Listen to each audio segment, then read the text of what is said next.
Recommendation would be for everyone to mute their mics unless you want to speak. Welcome to a joint activity. Actually, I'm very pleased, honored to present this activity on behalf of the Center for Culture, Identity and Education at UBC, which is directed by Professor Handel Wright, who is among us, and myself. It has been a pleasure working with him along this year and past year in promoting certain forms of discussion that I think have received great visibility through this mode of communication, the Zoom. This activity is also co-sponsored by the Agitate group, Unsettling Knowledges at the University of Minnesota. And we have Sara Musaifer, a doctoral student, soon becoming doctor, joining us. And the Center for Comparative Muslim Studies at SFU. I would like to start with a land acknowledgement that recognizes that we are situated, at least at UBC, where this activity is being held, digitally or otherwise, on the Musqueam territory, unceded Musqueam territory, and acknowledge as well our location within the historical, the history of colonialism, of which this university is part. I am very pleased. I do not have lots of time, but I have a few moments to present and share with you the different points regarding this panel. This panel seeks to discuss questions about place, power, and production of subjectivity as forms of knowledge, with an emphasis on the spatial turn with regard to Arab studies. I will go into greater depth into this. But let me first present the speakers. We have three distinguished speakers, who each has been working in different aspects of research over place, power, and subjectivity in the Arab region. I would like to start by presenting Professor Omar AlShehabi, who is visiting associate professor in the sociology department at UBC and director of the Gulf Center for Development Policies in Kuwait. I'm also very pleased to present Professor Elizabeth Suzanne Kassab, who is associate professor of philosophy at the Doha Institute for Graduate Studies in Qatar.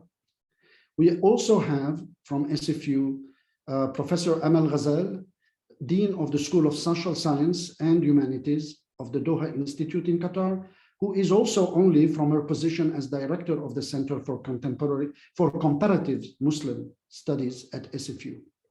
We also have among our participants the spirit behind this project and its organizer, two doctoral students soon finishing, graduating, Esraa Al-Muftah from UBC, a doctoral student in the Department of Educational Studies, and Sara Musaifer from the University of Minnesota. A few points about this panel that we have been thinking about over the last few days. This panel will take the following form.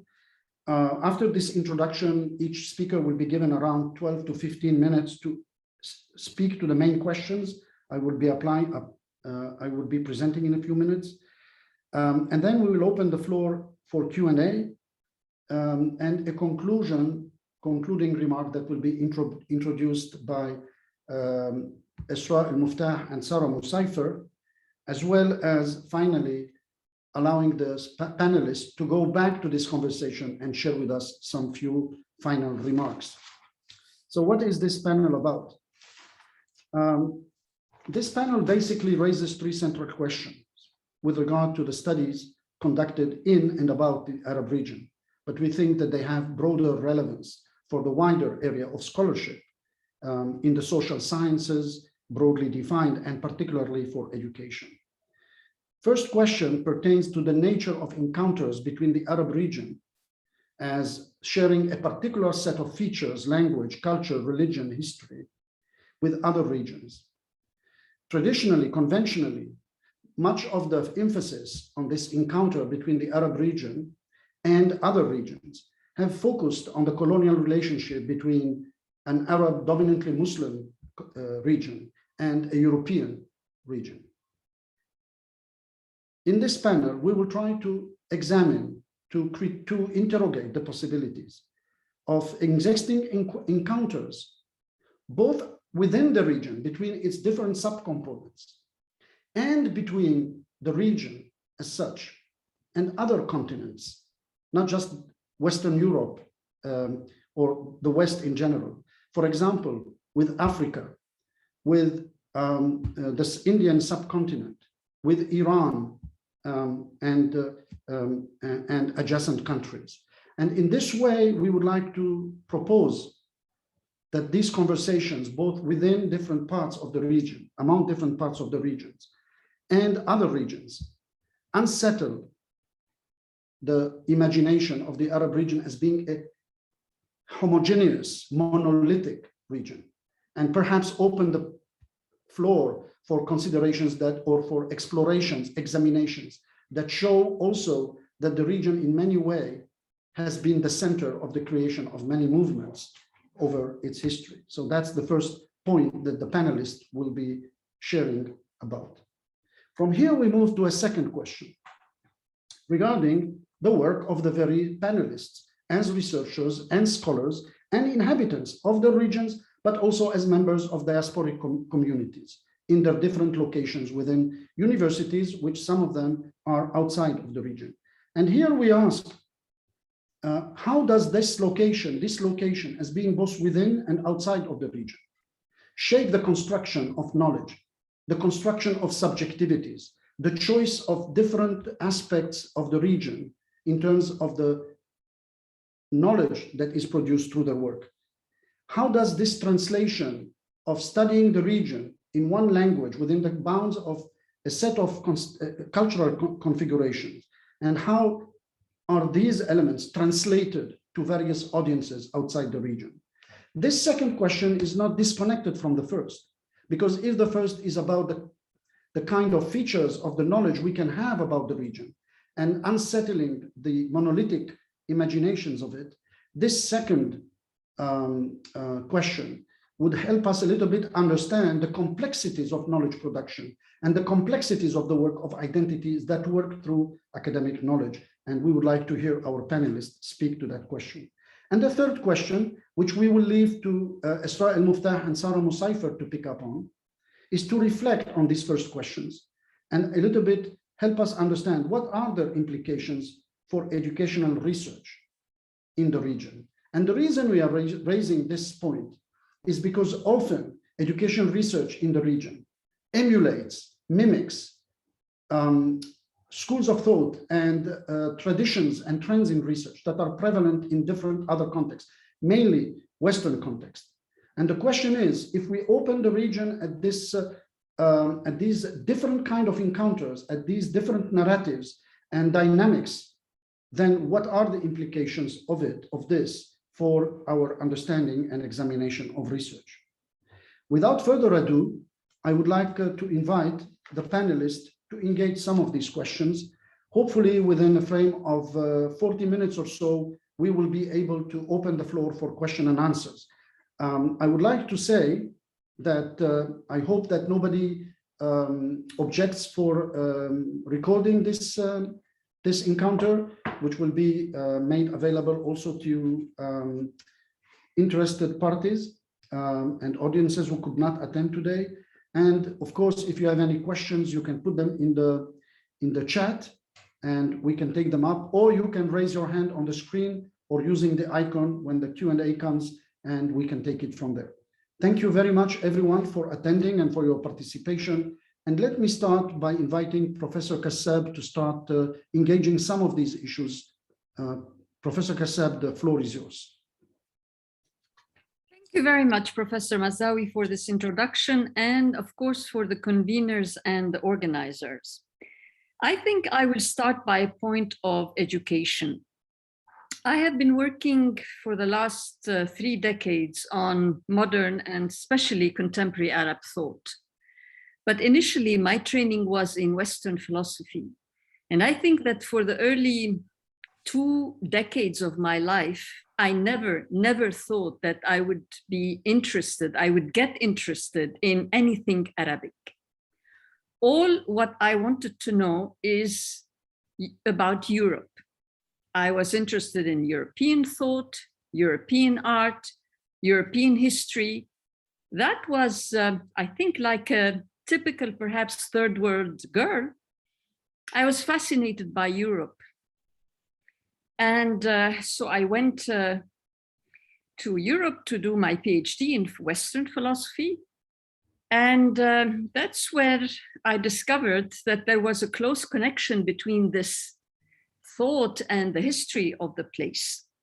Because in philosophy, you can easily be tempted to think that philosophy is abstract, and so it doesn't matter whether it's in Japan, in Cameroon, or elsewhere. And with time, I discovered how lucky the Europeans were to have thinkers who deal with their own issues. And I started wondering whether we Arabs have people who try to make sense of the dramatic things that have been happening to us for the last 2 centuries. And this is how I slowly started to get interested in things Arabic. And I think this has something to do with education in our part of the world.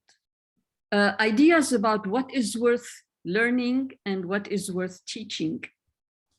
Many of us in the area graduate, finish school and finish university without ever knowing who are the thinkers, who are the artists in our region.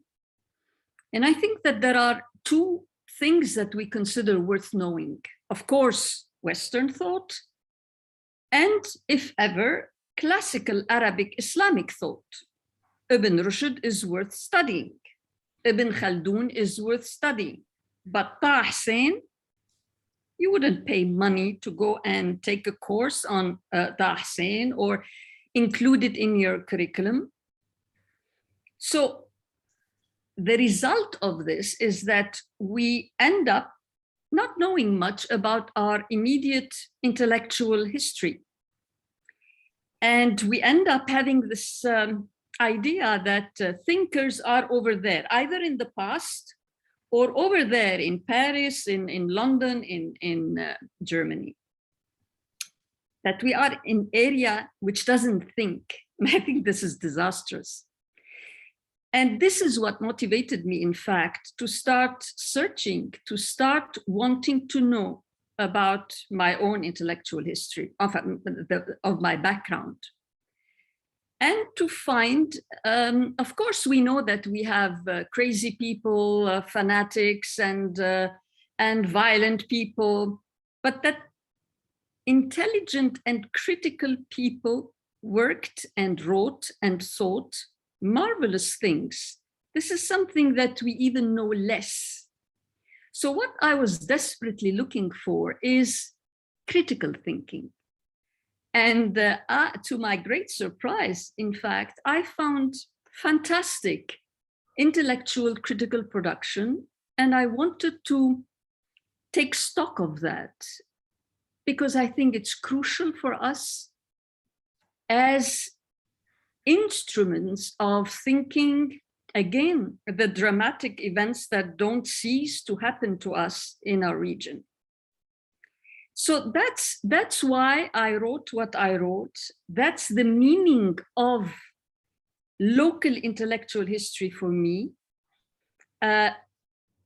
So perhaps it's one way really also the wish to transmit it. I mean, it's not, I thought I wrote my first book for a little girl like me who one day would grow up and say, so is there only criminals and fanatics and ignorant people in my background?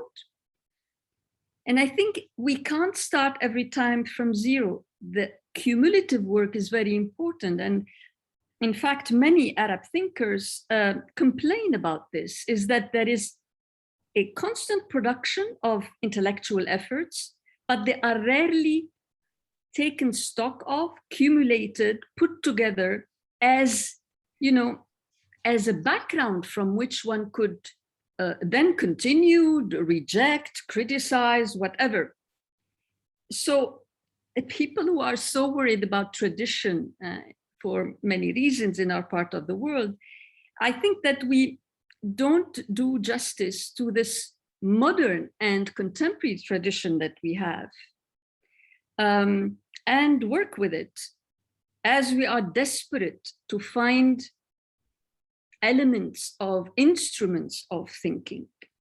Hence the value of intellectual history for me, and also the importance of teaching it. And I think I'm very privileged to have this position at the Doha Institute, that I can teach this material in Arabic to Arab students who are the first, I should think, to be concerned. They are the ones who can, that stuff can have significance for them. And perhaps one more thought. Lately, I have discovered how significant this intellectual history is for political protestation. I noticed that writing an intellectual history is also saying who you are, where you come from. And the authoritarian dictatorships who have ruled us for so long have really not privileged that.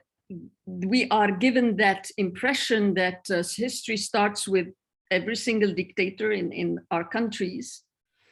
And so when people write intellectual histories to reclaim that, that past, I think has a very important political significance to it. But also perhaps to compare my work to that of Omar, for instance,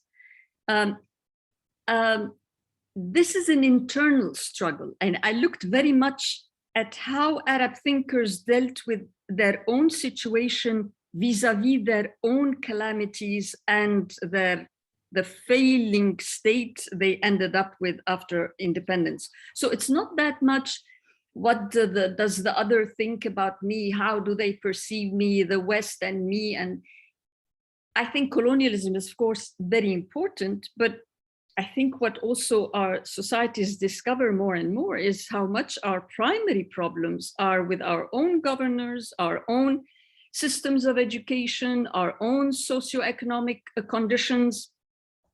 Not that colonialism is at any point absent in all of that, but it's also good to have a moment with oneself to really deal with our own issues.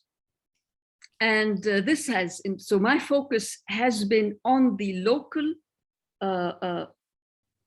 discussions, conversations, not at all with the first interest to tell the English or the Belgian or the Japanese, hey, come, you see, we have thinkers. Not at all with that concern. This is primarily our intellectual background, and I search for it and I work on it as something that is in the middle of our lives and our struggles. However, I do appreciate a lot, for instance, the work that Omar has done in narrating our regions. And I think the wonderful thing he will tell us about it, Omar, what I appreciated a lot in your work is how you opposed these local conversations with conversations that were superimposed on it, or narratives that were imposed on it. So I will stop here and let you give you the floor with Professor Mazawi's permission to tell us a little bit what your work means to you. Thank you. Thank you, Professor Kassab. Absolutely important observation to introduce this second unsettling purpose of this panel is also to unsettle the relationship between global and local as being a kind of direct one, but complexify it further. Thank you very much. Professor AlShehabi, the floor is yours. Okay, well, yeah, first of all, thank you very much to Professor Mazawi and the organizer, and also Professor Kassab for leading into it. So, yeah, I mean, I think I'll pick up where Dr. Kassab left, which is, I guess, also to look at some of the motivations for my work and how it ties to the broader questions we want to look at. So again, so I guess similar to other people, I began working on the topics which we'll discuss today because they were questions that came up during my research and I couldn't find satisfying answers to them. So I just started chasing them through the archives. Now my background is I'm an economist / political economist, but to begin with, for personal reasons, I was interested in the lineages of political movements and ideals in Bahrain and the Gulf. This began with my interest in leftist and Arab nationalist movements that held way in the 1960s and 1970s, and particularly their use and interaction with concepts and principles such as democracy, citizenship, and popular participation, as well as the centrality of the Arab language and identity, as well as Islam as a religion to their outlook and formation. So I found that I had to dig deeper in their lineages. I had to go back to the 50s nationalist movement, since they were building on their traditions. And to understand those, I had to go back to the 1930s. And to understand those, you had to go back to the early 20th century. So each was building on traditions developed by previous generations, going back to the beginning of the 20th century. At least that's where, the research I'll talk about today.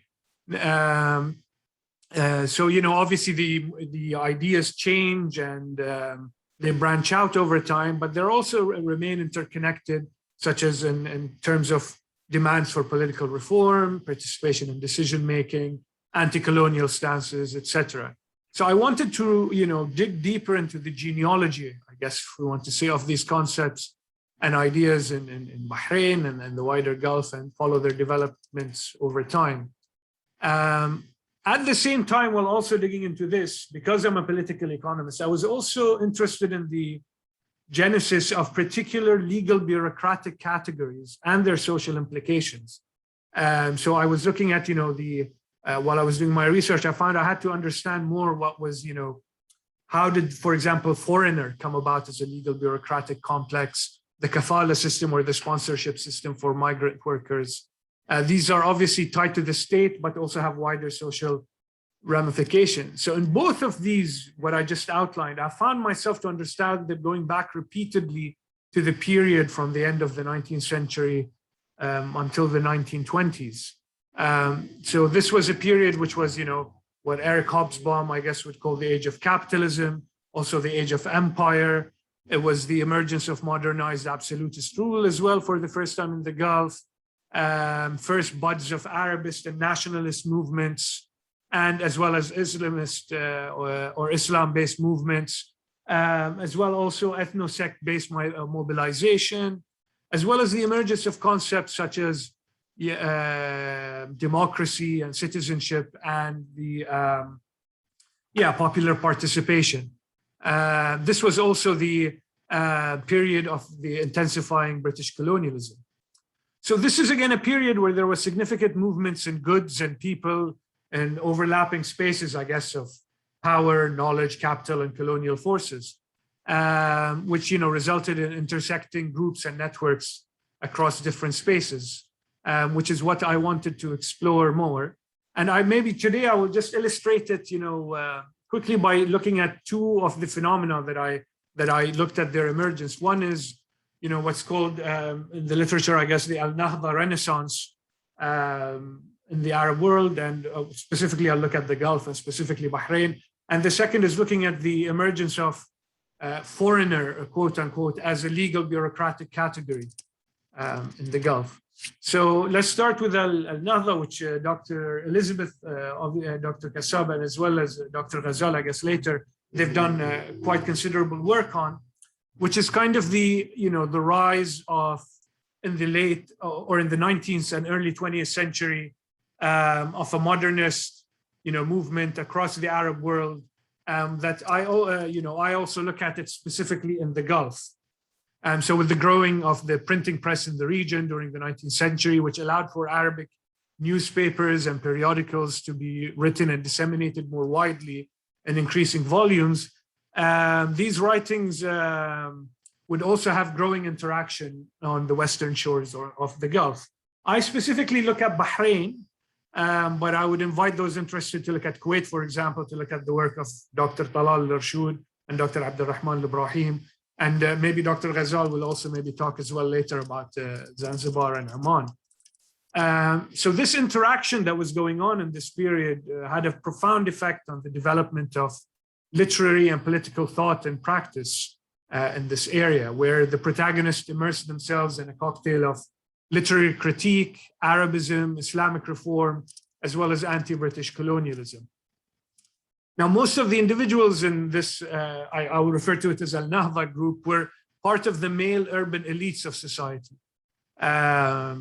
frequently being traders themselves, or and so during the early 20th century, the extent and spread of these ideas remained within a limited circle in Bahrain, given that neither a regular printing press nor modern schools had been established widely.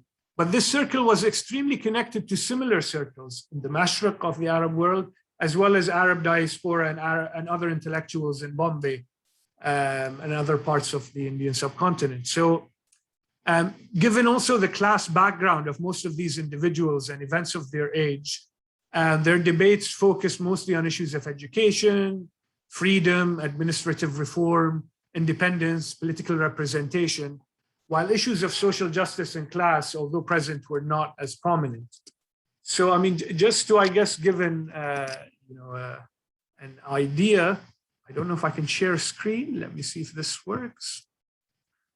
Don't know if this is it sharing? Okay, perfect. Let's start with this one. So this is basically, one figure of note was in Bahrain anyway, it was Abdul Wahab Zayani, who was, has a reasonable claim to being one of the fathers of modern nationalism and demands for representative reform of government. So he was a religious scholar and a pearl trader from an elite family. And he was a founding member of the Al-Hidayah school, which was the first institutional school in Arabic set up in 1919. So just as an example, this is a quote that he gave in the opening of the school, where, he says, quote, "Do the seeds of ignorance, disunity, and discord bring joy and happiness? No, for history has used to be the strongest witness to our past ancestors in the land and community of Muslims, where this was the cradle of civilization and learning, and a sort of the lights of knowledge and eloquence.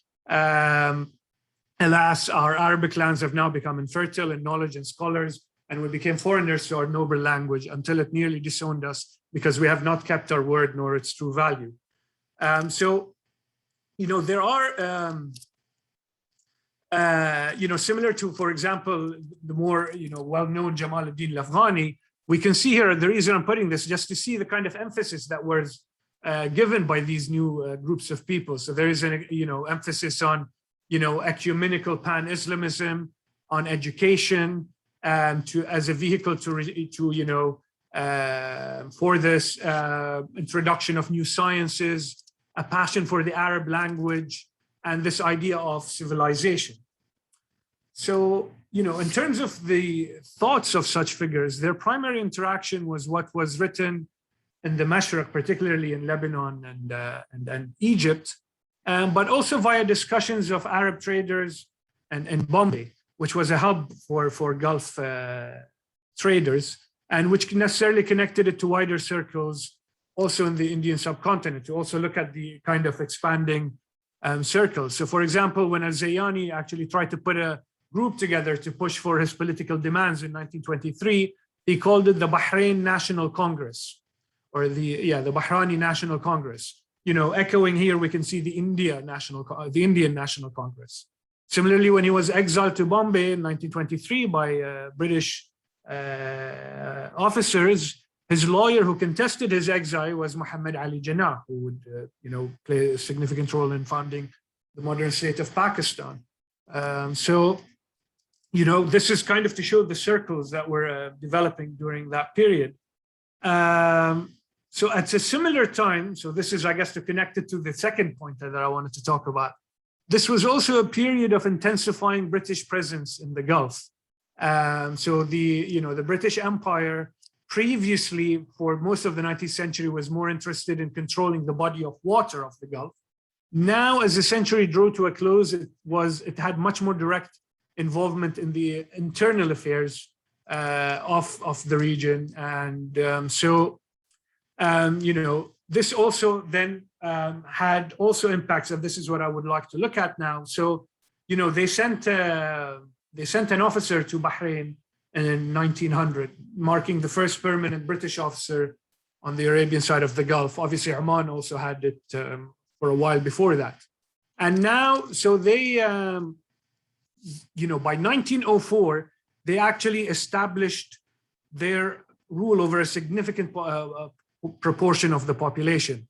They basically, in 1904, there was a famous, incident that happened where the repercussions of it, they ended up taking the ruler's son and one of the main judges as hostages on their ship. And they basically instituted a system of what Mary Lewis would call, I guess, divided rule, where individuals on the island were either to be categorized as foreign or local subjects, with quote, foreigners under the jurisdiction of the British, while locals be under the jurisdiction of the ruler. Now, the sticking point, however, was that foreigner was not a clear-cut category, and thus would turn into a point of contestation with significant legal and political repercussions. Now, obviously, foreigner as a term or a social concept existed before, but I'm interested in its emergence as a modern legal bureaucratic complex. And so the question became, how was one to define a foreigner versus a subject who was the ruler of Bahrain? There were no modern state bureaucracies or borders or immigration offices yet. They were not yet the norm across the region. Furthermore, Bahrain's population fluctuated during the year, with several thousand pearl drivers arriving from the surrounding area during the pearling season. So the British basically came to define foreign versus local primarily through ethno-sect groupings. Sects and ethnicities defined the main groups in societies, and then whether they were foreign or local subjects under British domestic control. So, by 1923, the British political agent would claim that out of, roughly 100,000 residents, the number that the, British jurisdiction applied to, including foreigners, would be 40,000, increasing in the diving season to 60 to 70,000.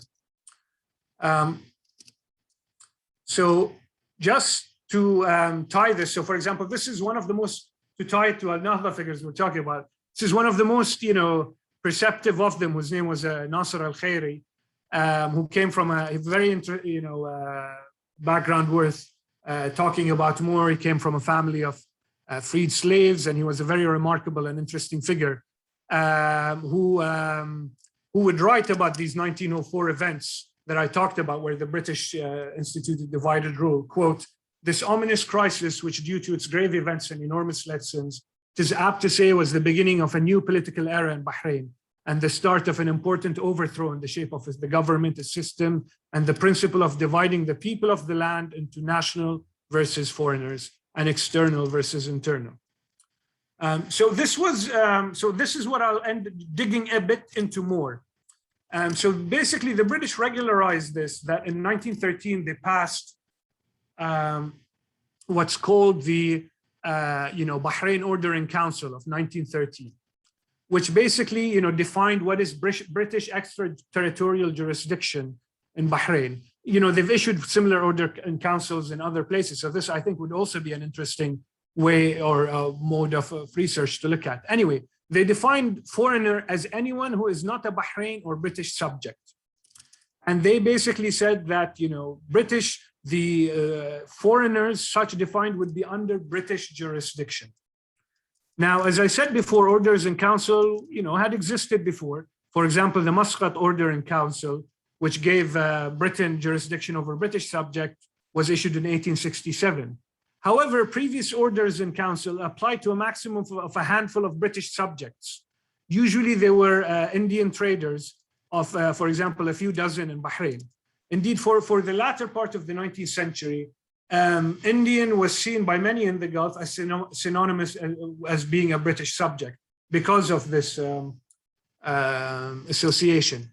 In Bahrain, however, now this new order in council caused the number of quote unquote foreigners under British jurisdiction to, as we say, increase to tens of thousands.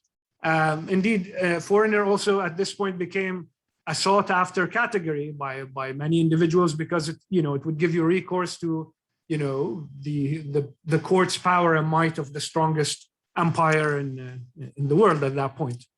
It is also, I think, worth noting that foreigner as a legal bureaucratic complex took hold before citizen in a way. It's, it's existed since this period in the Gulf. So kind of like, foreigner was defined before that. Also, then this is interesting to tie that once Britain had exercised jurisdiction over so many foreigners, the issue of, how to control their movement also took on increasing importance. And this I've tied in other work to what is commonly known as the kafala sponsorship system for migrant workers, which they started, applying to foreigners, quote unquote, foreign workers from the late 1920s in the pearl industry and then to the oil industry. I've covered this in other places, so I won't go into it now. But so then this as well started moving to other places in the Gulf, Kuwait and others, places where Britain had jurisdiction. And then it's also interesting to see how this developed once, Britain started handing back jurisdiction to the now emerging independent state from the late 1950s onwards. Now, jurisdiction over all residents, whether, foreigners, were now under the local governments, which was, previously foreigners would be under British jurisdiction. Now they would be under the laws and courts of the local states. Now, as well, with these new merging states, once more benefits and rights were given to citizens, especially with the rise of oil revenues, foreigner, as a legal bureaucratic complex, increasingly no longer enjoyed the previous privileges, particularly since also Britain was no longer an imperial power. So now it became, much more, I guess, if you want, there were much more, associated benefits in different ways with citizen as a legal category, which, we could look at in terms of the law legislation that was passed, for example, to that, like now, for example, sponsorship of migrant workers is limited to citizens and firms owned by citizens.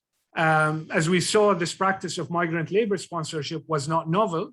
It was applied by British authorities since early decades of the 20th century. What was introduced, however, with the new independent states was restricting this sponsorship of migrant labor to citizens or firms owned by citizens, while previously under British authorities, non-local foreigners could also sponsor other foreigners. And so, this situation,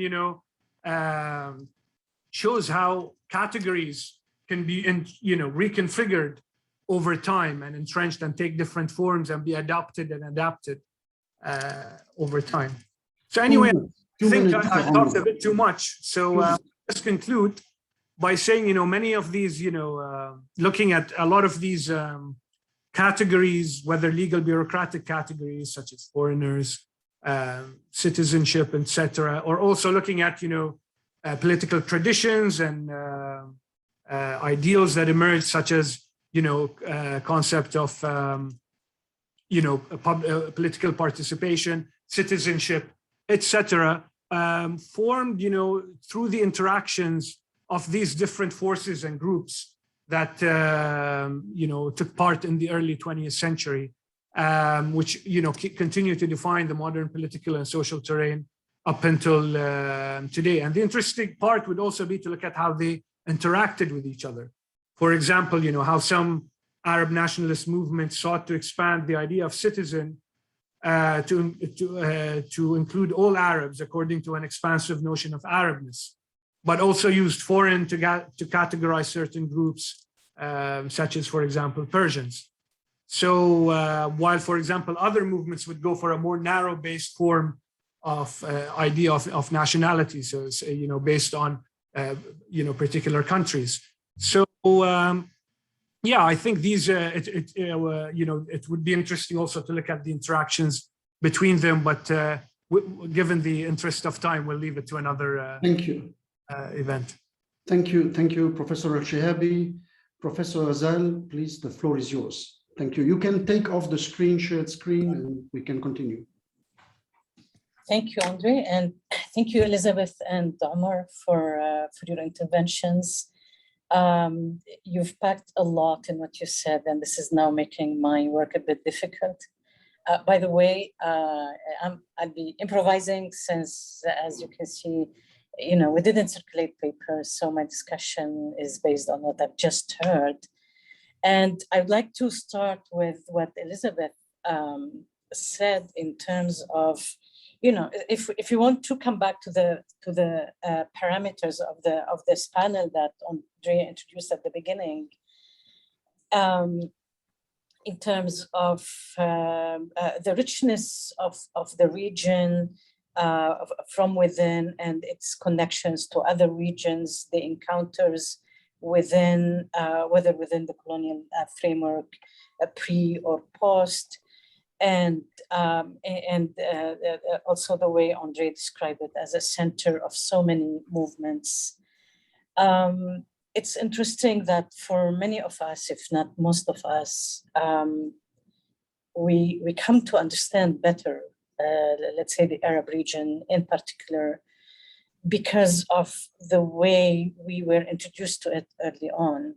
And what I'm trying to say here is we reached a point where we started to understand better what Eurocentric history means, how it operates, and to what extent our understanding of our own history is Eurocentric. And I'm here going back to Elizabeth's description of her own journey, but that does not apply in a way only to that particular journey. Even someone like me who studied at the American University of Beirut and I studied Arab history, it's only when I studied African history that I discovered that even the way I understood Arab history was very Eurocentric, because it was all Mediterranean. It was all about, like, let's say, the impact of European thought, etc., on the Arab region. Even when we studied Ottoman history, it was, exclusively interactions with Europe.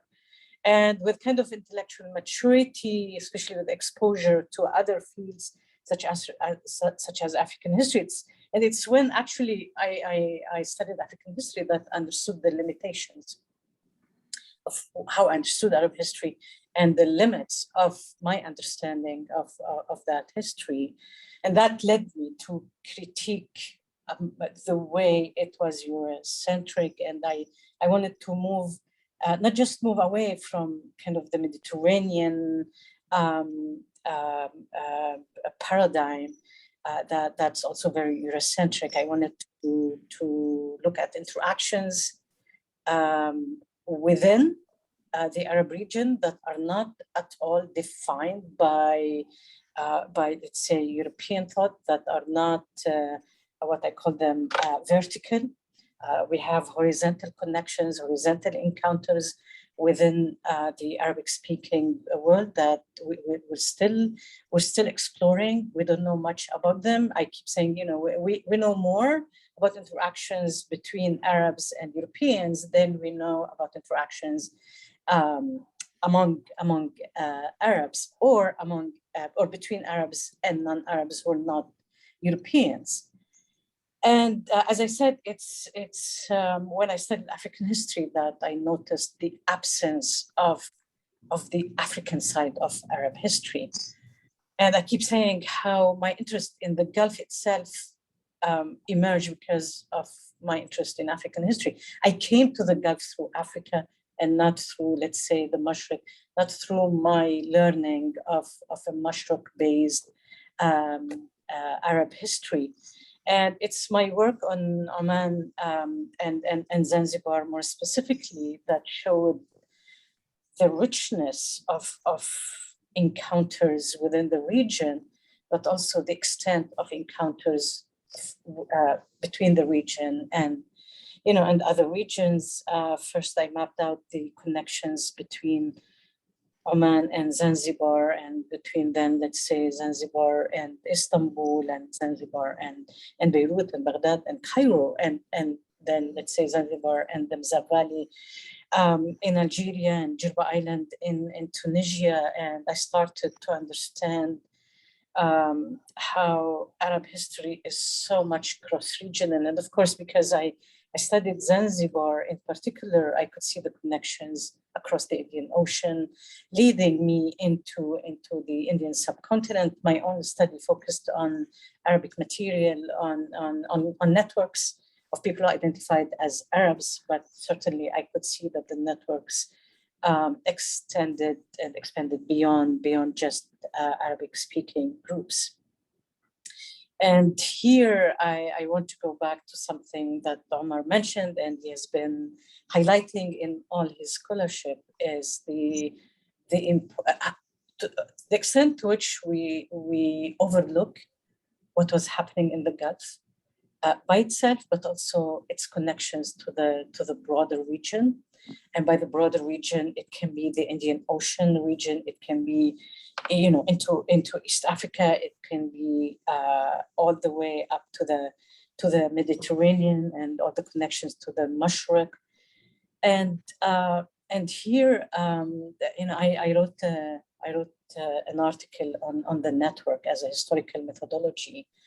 And in that work, I was calling for a kind of to decentralize Arab history, because it's so much Mashriq based, and the richness of what I saw in the Gulf and what emanated from different Gulf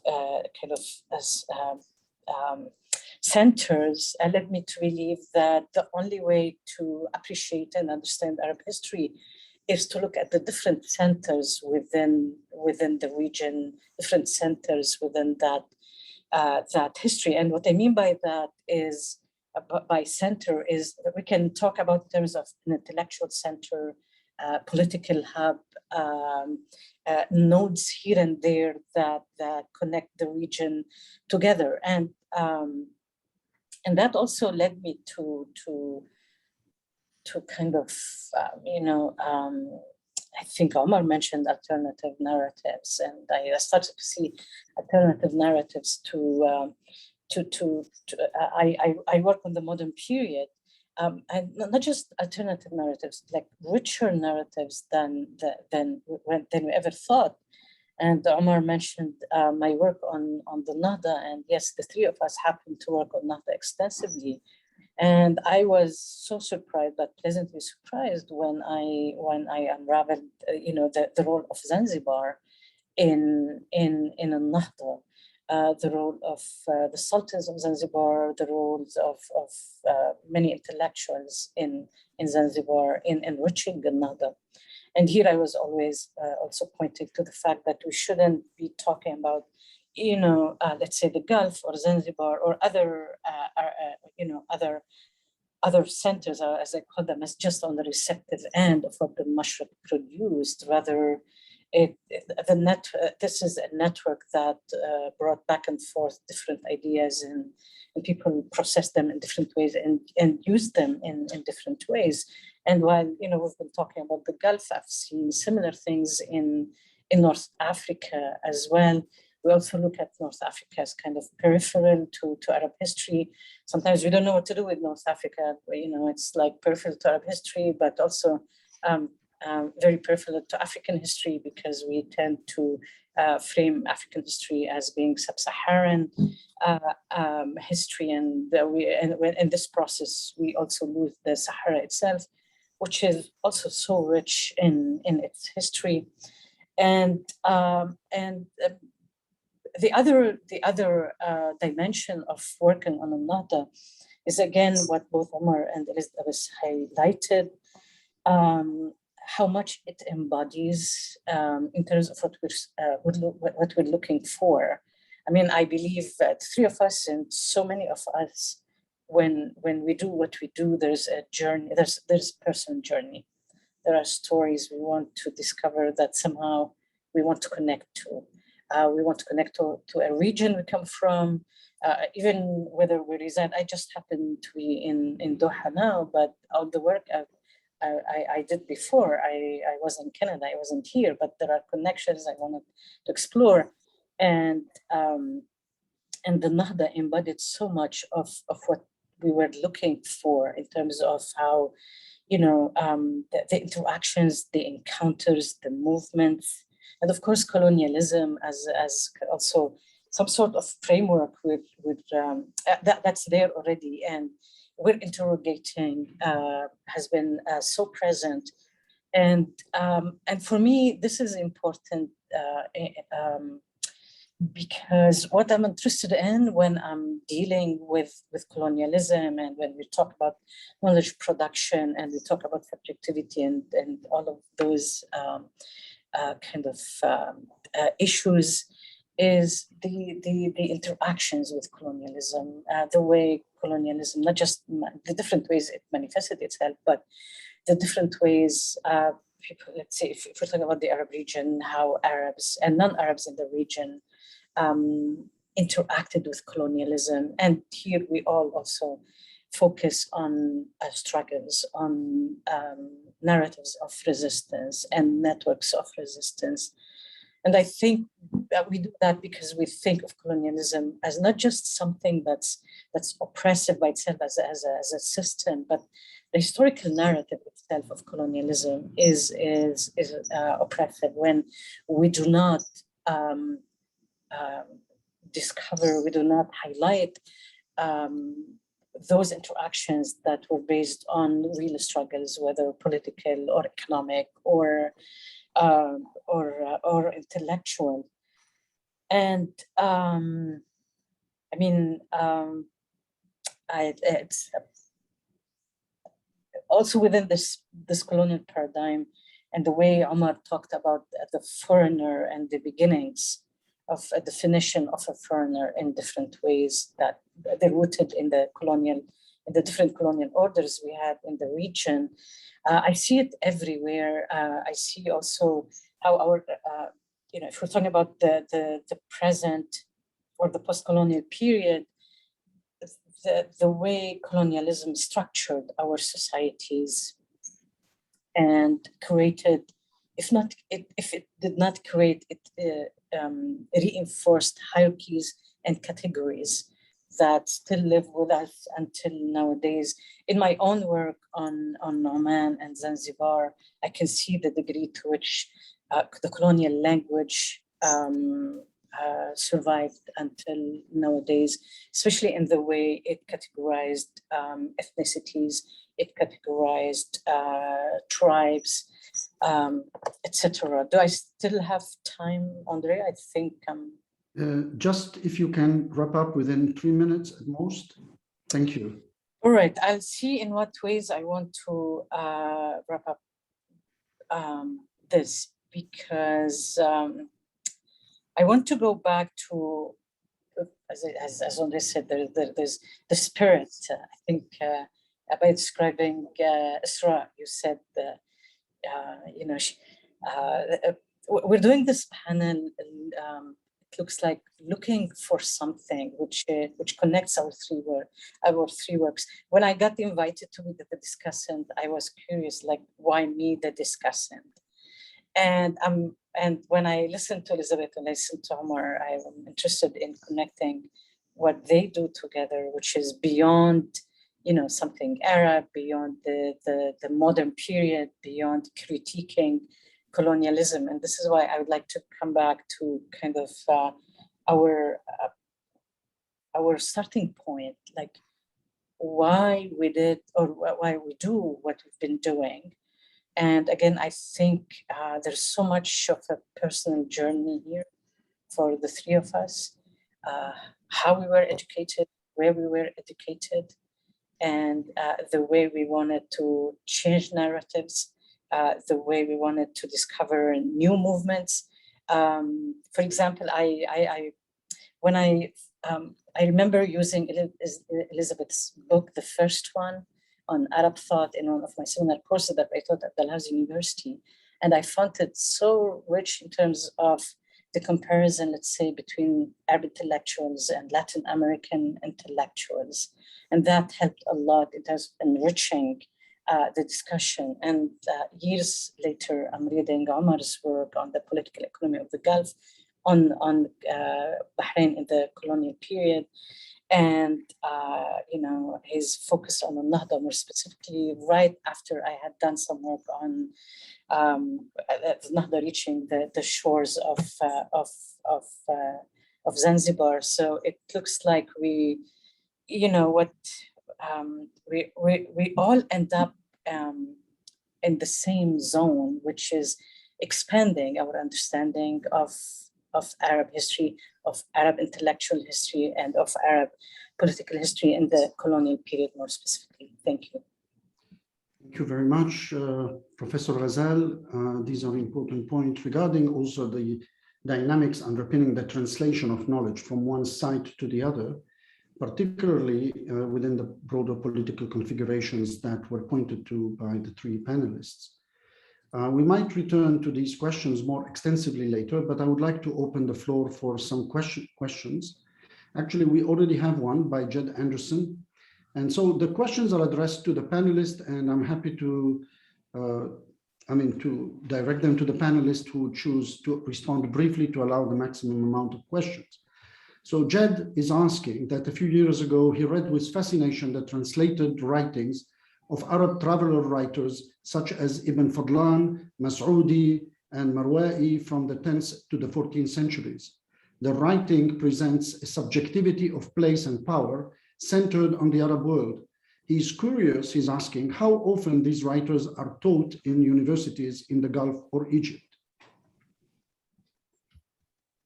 Yeah, so the floor is to everyone.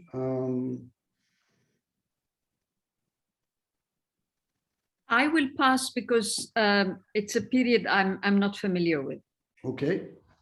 I think similarly, maybe I'll pick up on it to make a wider point. So as Dr. Elizabeth said, it's, I don't, this is, it's a period that I have no, I can't speak about, I don't have any speciality in, but I think as a wider, to take a wider point, maybe to take this and to take it to a wider point. I mean, one of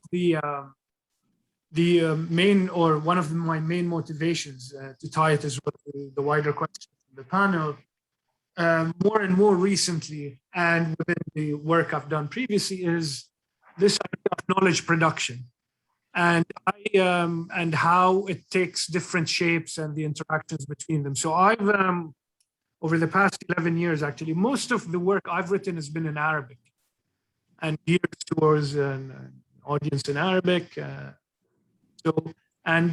then I'd say 60% maybe of my work has been in Arabic and 40% maybe has been in English. And I mean, it's, I found that in a lot of times, there are some interactions, but there is two different circles kind of going on. At least when it came, for example, with writings on Bahrain or on the Gulf. So for example, in English, for example, when I was writing about the Al-Nahda people, Bahrain, there wasn't anything really, at least in Bahrain, really, in English. There have been others that I mentioned talking about other regions, but in Bahrain, there was nothing. While in Arabic, there was much more going on. Even the kind of concepts or approaches were different in the two.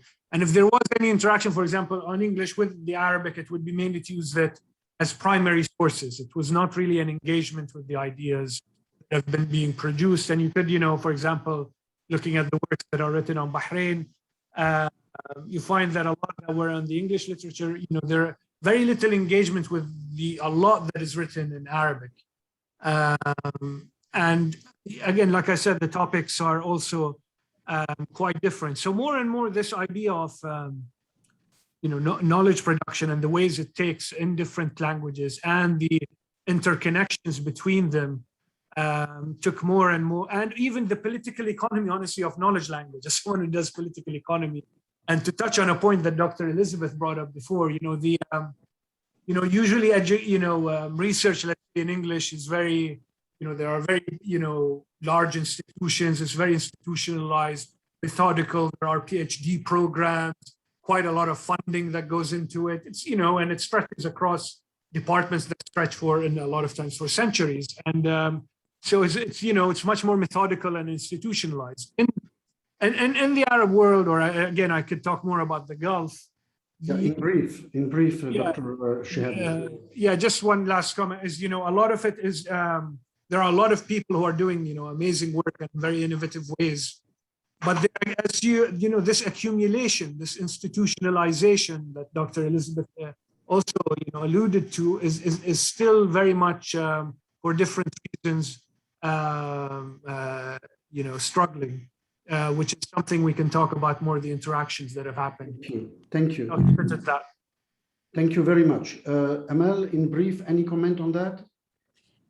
No, I think, we can move to the next one since Omar had something to say about this. I would only say, in response to Jed's question, actually, that perhaps the most iconic travel literature and knowledge on the world by somebody who comes from the Arab region, of course, are the stories of Ibn Battuta, who have become iconic, almost I would say, eponymous with the discovery of whatever lies beyond the Arab region. However, this literature, the traveling literature, is, I would say, on the overall, quite marginal in the curriculum of social science faculties in Arab universities, just as a matter of general description. We move to some other questions. So thank you very much, Jed. We move to two questions, actually interrelated. One by Bandar Saeed and one by Vichet Sen. So Bandar, Mr. Al-Saeed is asking, did the British base their notions of foreignness versus localness? And in brief, Dr. Omar, on any notion of the customary law that was in effect in the Gulf at that time. And Vichet is asking, probably something to do with both the other two speakers. He's intrigued, Vichet says, about how many educated people from the Arab region, as well as parts of the world, and he's from Cambodia, saying that the same thing he noticed in Cambodia, how much of this, the scholarly work in these countries emphasize Western philosophy at the expense of marginalizing local epistemologies and ontologies, if you want. And he's observing that, he's asking, that to what extent are the educated in general complicit in and perpetuate the coloniality of knowledge and of being in what I would call global South societies. So perhaps we can start with Amal, Dr. Ghazal first, and then we can take Omar's question, please. Sure, thank you. So how much are we complicit?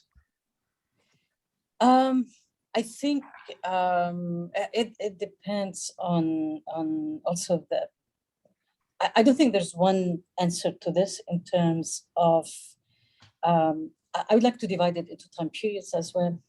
In the colonial period itself, of course, we keep talking about the elite, the educated elite at the time, and the extent to which it embodied coloniality while also struggling against colonialism.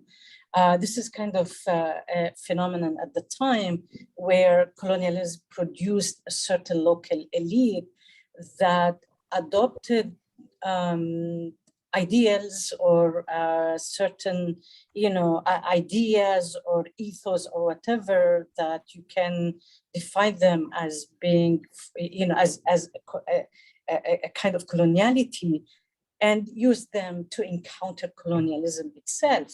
And then you had a later generation that interrogated that particular generation and what embodied, and its kind of organic relationship to coloniality while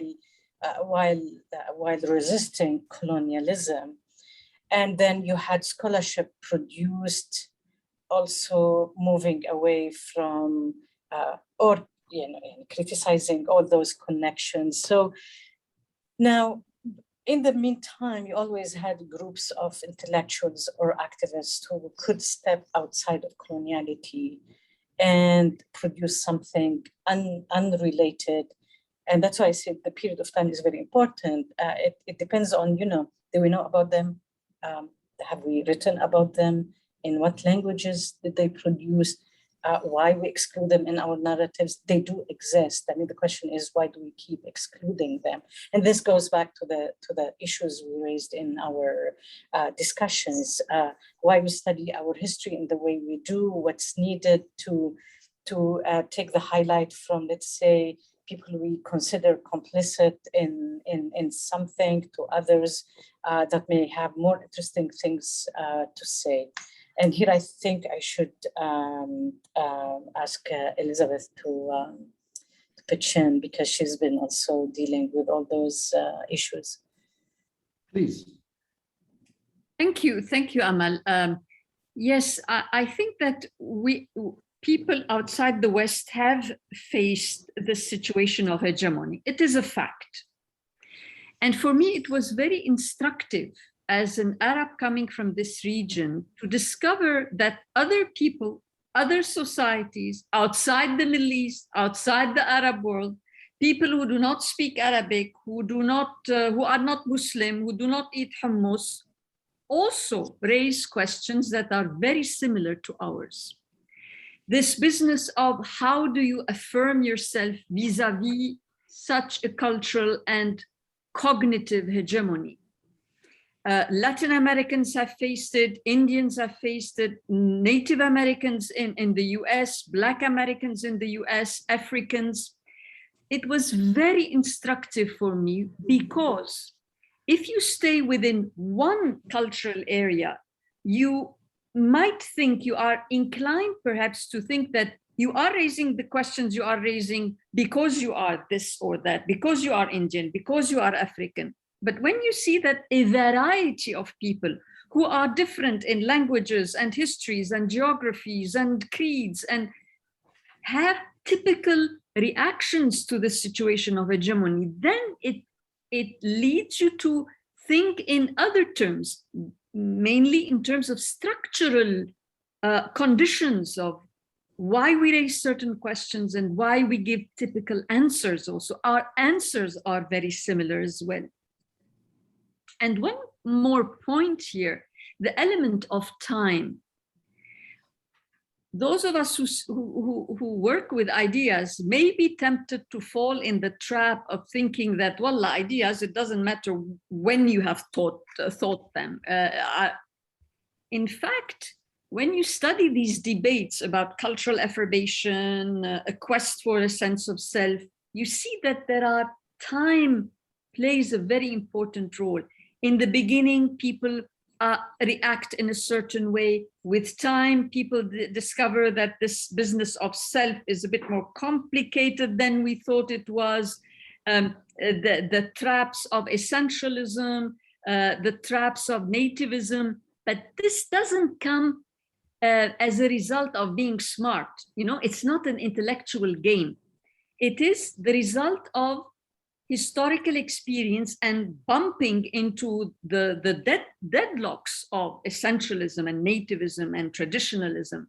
So it has been, for all of these people, for all of us, a long learning process.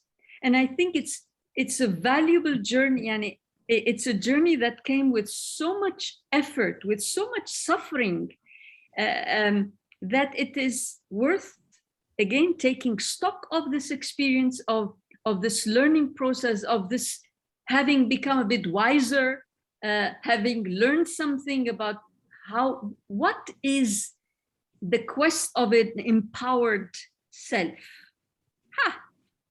Okay. Big issue. Thank you so much to the three panel. I think this is a very important point that was raised in relation to the question of complicity.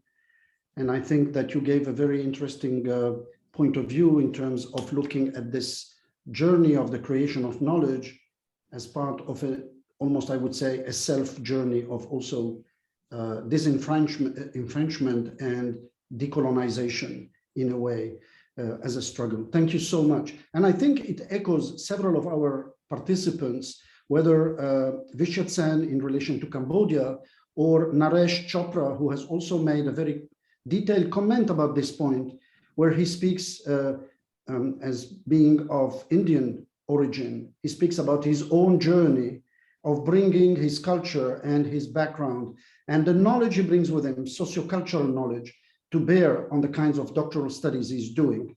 I think it's worth reading Mr. Chopra's comment on this point.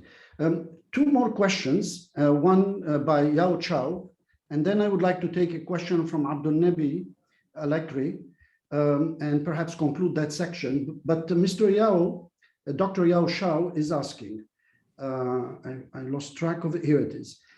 Could the panel share some of their thoughts on the relationship between pan-Islamism and anti-colonial education?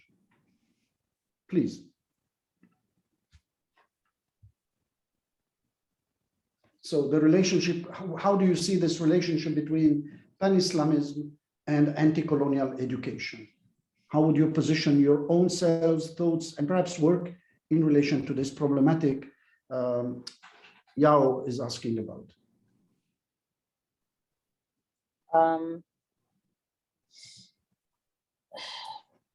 I'm wondering, that kind of the time frame we need to be thinking about here. As you know, I mean, pan-Islamism is a movement that emerged in the kind of late 19th century and into the 20th century. And it continues now in different ways, but it had its own historical context at the time, especially in the Ottoman, within the Ottoman framework, and the way pan-Islamism became more of an ideology to some extent, political practice, idiom that the Ottomans used as well, used and abused.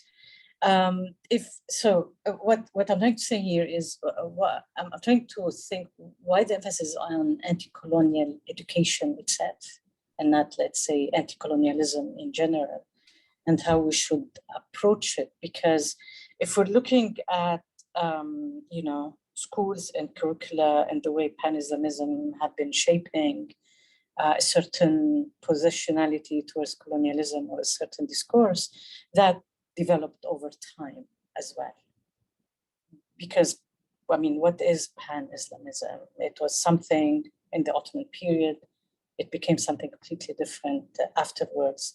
So it would help to for me to zone in a certain period of time so that we define, because, if we're talking about education, we're talking about structures, we're talking about schools, curricula, and those evolved from, one period to another. So perhaps a kind of a more focused question might help us give a more focused answer. Thank you. Any further comments on that question? Briefly. I mean, I'll just echo what Dr. Ghazal said, and I think there was a question as well from Bender that maybe I can jump in quickly on, but that you mentioned before. I mean, I think, I guess we'd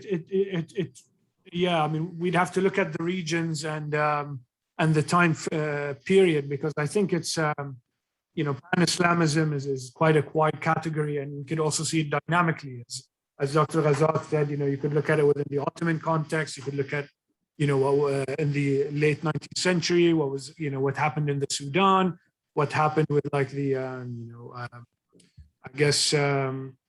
more kind of, Al-Nahda, Hammond, Abdo kind of, part of pan-Islamism. So I think it's difficult. It would have to, I think what we can say is maybe it's better not to, essentialize it and say there is one connection with pan-Islamism and the shape, its form. But I mean, I think there are definitely, things that could be looked at. I mean, the British definitely saw in certain periods and in certain, regions that, like, for them, pan-Islamist ideology was for them one of what they saw as the biggest threats facing the rule, whether in India or in in the Arab world or elsewhere. Just maybe one more to add to what Bender asked regarding the customary law. Now, I think this is interesting, and it ties to what was said before, and maybe this is one way to look at connections. I think what Bender is referring to here as well is this idea that the British in a lot of places like to base their rule on their interpretation of what is customary rule or customary law. And I guess the most famous work on this would be Mahmoud Mamdani's work on looking at indirect rule and how the British use indirect rule, which I think Bender is actually a doctoral student in Columbia University looking at some of these issues. So in a way, I think this would be, I've done some work on it, but not much. And I think it would be interesting to look at more, especially the connections, because as you know, customary rule and indirect rule was developed in the, applied first in the Indian subcontinent, then in Africa, then in also, can be also, the echoes of it can be seen in the Gulf. So I think this is definitely also one of the kind of interconnections across space and in colonial rule and the different shapes and similarities it takes across different periods. Thank you. Thank you very much. Professor Kassab, any specific comments on these, this final question? I would just add that, yes, for me, Pan-Islamism was one other attempt at forging a way of self-affirmation with all its weak points and strong points. And that too has been a learning process, I think, for the region. Yeah. Just before we move to the last question by Dr. Abdelnabi Al-Akri, I just wanted to add on this issue. I do agree with the three panelists on the importance of contextualizing categories like pan-Islamism or related movements. At the same time, and it is true that historical period does matter, context does matter, we tend to see certain categories fixed over time.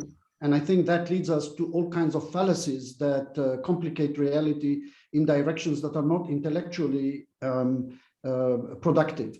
I would say just one short, quick point is that even how pan-Islamism, however understood, positioned itself in relation to colonial power, Western knowledge, etc., shifted over time, shifted very significantly over time. And I would even say it was not always, it did not always perceive the West as antithetical. Rather, in some periods, it was perceived as being a source of emulation and liberation that could be applied to the Arab region.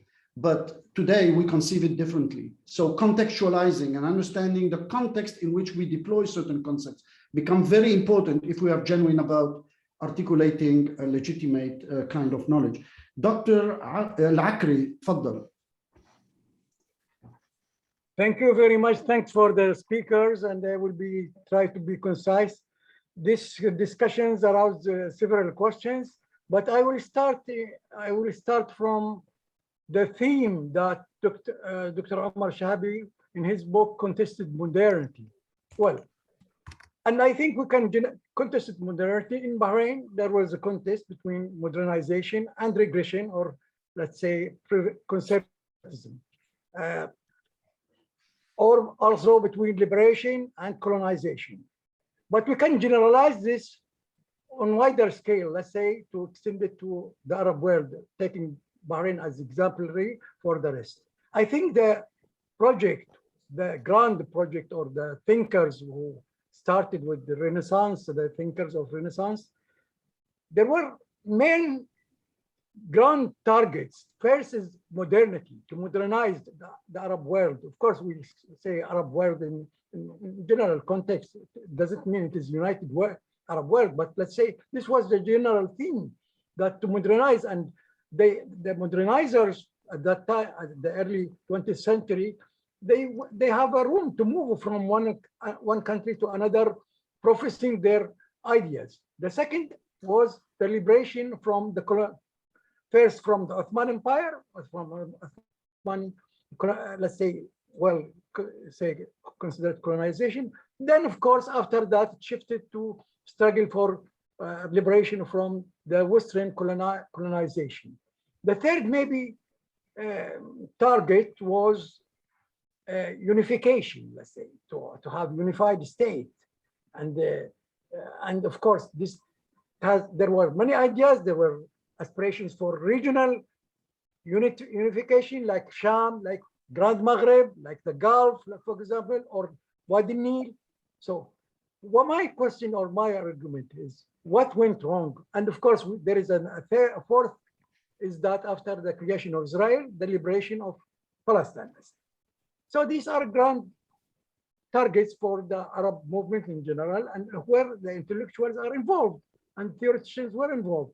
So why this ended tragically? Like, for example, if we look at modernization, we are less modernized now in all aspects, in the universities, in education, and in social life, and so on and so on. If we look at decolonization, we are more colonized now. There is invitation for colonialists to come. There are more American bases and British and Western bases than even, let's say, 30 years ago. When we speak about Islam, there was discussion. Well, Islam was a factor in Algerian struggle for independence. It was a factor in arousing the, let's say, quest to modernize, to progress, and even in the Orient. Why it turned to be, let's say, extremist movement, Muslim Ikhwan, regressive Islam rather than, let's say, progressive Islam? What went wrong? We usually, of course, in general, resort to idea of the theme of there is a plot, let's say, there is a plot against us, targeting us. That, of course, there could be a factor in that. But why other states, other similar third world countries like Malaysia succeeded to decolonize, to modernize, to progress, to proceed? Why we are regressing in all aspects? There is even, we are not accomplishing unity. There is fragmentation in some countries. Yeah. Some countries have been divided, like Sudan. Yeah. Why unity didn't work? Why Syria? Dr. Al-Akri, thank you. That's very, very clear. Yeah, okay. I really appreciate these questions, but for the sake of time, I'm really apologizing and asking for your forgiveness. It's okay. But we must proceed. These are important questions that some of which we might think about in relation to other contexts. So thank you to the panelists. I would like now to invite actually the thinking actors behind all of this panel, Esraa Al-Muftah and Sara Musaifer, to just share with us for a few minutes their thoughts about the implications of these thoughts, discussions, conversation, as partial and fragmented, as Dr. Al-Akri said, for education research, as far as they see it in relation to their own work. So let's start with Esraa, and then we will move on to Sara, please.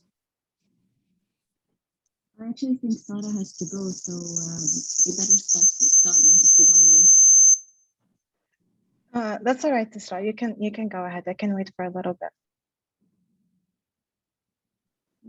Okay, thank you. Honestly, I just want to thank everyone for agreeing to be part of this panel. And maybe my comment here is going to be a little bit about what brought me to this body of literature, either Dr. Kassab's work or Omar's work, or even the methodological interventions that have been offered by Professor Amal Ghazal. And I think, to me, my research project is about higher educational spaces in the Gulf, and specifically at Qatar and Qatar University, which was established in 1979 as part of a post-independence kind of nation-building effort. And to understand, and a second question that I seek to understand is how in higher educational spaces, academic mobility or immobilities are created. So to me, understanding space is essential. And I drew on Doreen Massey's work about how space is configured.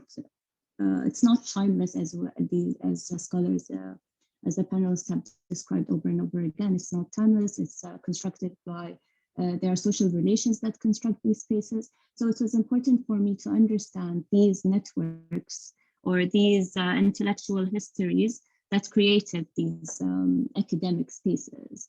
to pose questions such as, for example, why discussions on women liberation is acceptable at a certain time on campus, but then becomes a very contentious topic at another. And to answer these questions, it was important for me to go back and understand who created these schools and these universities. Amal already mentioned the work of Talal Rashid, and I'd like to mention it again because him and Abdullah Al-Kwesi, the previous president of Jamiat Qatar, all demonstrate to us how there were competing political projects going on these educational spaces. And I think anyone that wants to understand education in the region, either the way that policy is rolling out today or historically, must understand these intellectual networks and how they emerged and how they compete with one another in our spaces. So that's it. Thank you. Thank you, Esraa. Thank you. We move to Sara. Yes, I also share Esraa's appreciation and gratitude for everyone. Sara, you're muted. I think you might want to unmute yourself. Okay, hold on. It's not. Is that better? Oh. Yeah, that's fine. That's fine. Yeah, is it working? Yes, please go. Great. Go ahead. I was just going to say that I am, like Esraa, deeply grateful and appreciative of everybody's time and energies that they put into pulling together this panel and just like offering us so much of their just interesting work that really inspired me, and I know inspired Esraa as well. I guess like I could start from where Esraa ended, and so for my research, I'm an ethnographer of education, and I remember in 2018, 2019 when I first started collecting my data. There was this interesting tension in two narratives that claimed to have been the driving force behind establishing what was described as the first school in Bahrain.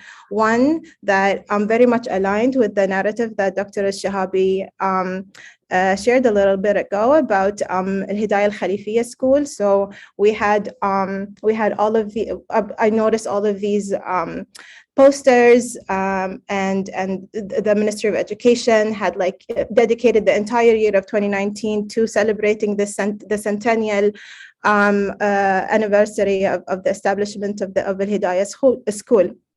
However, a competing narrative was in the American Missionary School that I was working with, and to them, the first school was established in 1899 with the arrival of the American missionaries in the late 19th century, and I thought it was really interesting.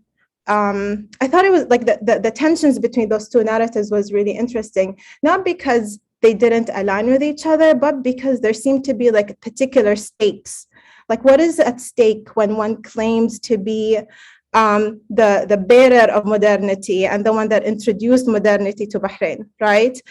And again, I'm also like very much interested in thinking about how modernities and imaginations of modernities are distinct. So when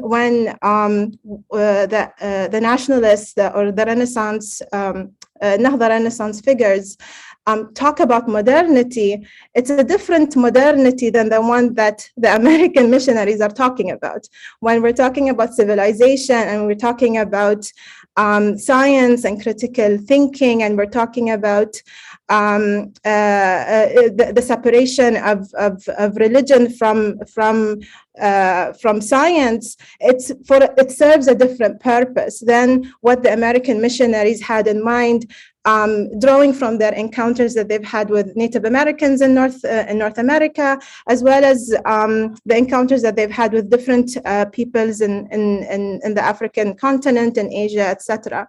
So, and I think that is also, going back to a comment that Dr. Kassab mentioned earlier, is that there is a pervasive concern for the traditional and the work of the school in preserving the traditional. And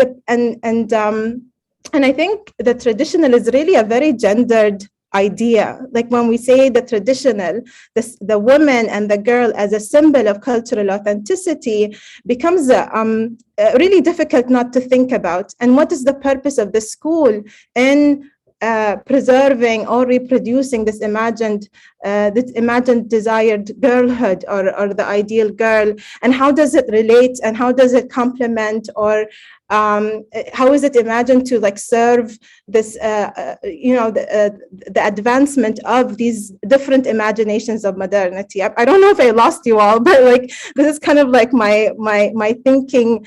You gave us a lot to think about, and I guess like the implication for research in similar ways as Esraa mentioned, as Dr. Mazawi mentioned, as all the panelists mentioned, the importance of place really, and like folks need to do their work really. Like we need as ethnographers and as aspiring as education scholars to really spend the time to think about what does it mean when we make claims as for education as successful, like in Bahrain, for instance, and in the Gulf, there is so much pride in the fact that girls are, outperforming boys. Girls are they're like they're graduating at higher rates than boys. They're succeeding. But what do we mean when we say successful? That is kind of like the core of my study. I'm trying to understand, what does it mean when we say girls' education is successful? How does it relate to competing imaginations of modernity? And what does it mean? What does it mean as far as like thinking, liberating our imaginations from like these inherited expectations of what schooling is supposed to do for our communities, and sort of transforming that hopefully and shifting it to a more justice-oriented thought. And I'll leave it at there. And I hope what I offered was useful, but thank you. Thank you so much. Thank you so much. I would like to seize this opportunity first to convey the words of the director of the center, Professor Handel Wright, who writes, and you can see that in the chat, profound thanks to Esraa and Sara for conceptualizing this panel, and to the esteemed panelists for wonderfully stimulating presentations and discussion, to everyone for attending. This has been a wonderful collaboration between SFU, UBC, and the Agitate group, an exemplary of what we can do when we work together. I would like to say these words of Professor Wright, to say that it has been a pleasure to host everyone. Thank you to the esteemed panelists, each and everyone, to the audience and to the patients, to the important questions, some of which probably might seem fragmented to people who fall on this discussion for the first time, but I hope that we can sustain this network kind of building to deepen some of these conversations. I think today we have seen wonderfully how the question of knowledge production, knowledge generation, in academic setting is itself problematized through questions of geography, space, politics, history, ontologies, and the like, in ways that require us at the same time as we generate knowledge about what is the Arab region to remain aware of our own positionality in the production of that knowledge and the circumstances under which we produce that knowledge. The second lesson I take from this panel is that the Arab region as such, and in a book that I co-edited a few years ago, we put the Arab world in quotation mark, and I think Professor Al-Akri was right on this point, is to problematize this unicity, to understand it, open it up internally on internal conversations between Egypt, Lebanon, the Gulf, and other regions, the Mashriq and the Maghreb, etc. And also open it up, and unfortunately, I hope we have subsequent panels to go that way, open it up in terms of exposing, revealing, and making emergent important conversations that were mentioned by the panelists on the margins, conversations with African movements, conversation with movement of liberation and social movements for justice in the Indian subcontinent, conversations extremely important with Iran and Persian literature and Persian literary criticism. And I think it would be an important act of decolonizing some of the work done on the Arab region by forging ahead and illuminating and highlighting these, I would call them these alternative or alternate conversations in terms of understanding two things: the intensity of the colonial moment in terms of effecting internal ruptures within the Arab subjectivity, and in terms of allowing us to put ourselves in a more solidary rather than solitary scholarship in relation to the Arab region. I want to stop here, thank everyone, Professor Ghazal, Professor AlShehabi, Professor Kassab, Esraa and Sara, for everyone and for the cooperation between the three centers, and bid you farewell until the next time. Thank you so much. Thank you, Professor Mazawi. You did a great job. Thank you. We tried. Thank you so much. And I would like also to thank Carl Luke, our webmaster designer and communication coordinator in the Department of Educational Studies, who helped us absolutely commendably in getting through this panel in the way it is and for recording it. So thank you, Carl Luke. I know you are listening perhaps, but I will say it personally when we meet. Thank you very much. Goodbye, everyone. Thank you, Dr. Mazawi, and I hope that this will be monthly encounter. Thank you, Dr. Al-Akri. Thank you. Okay. Thank you. شكرا يا عمر على تنبيهنا للندوة. Keep me alert.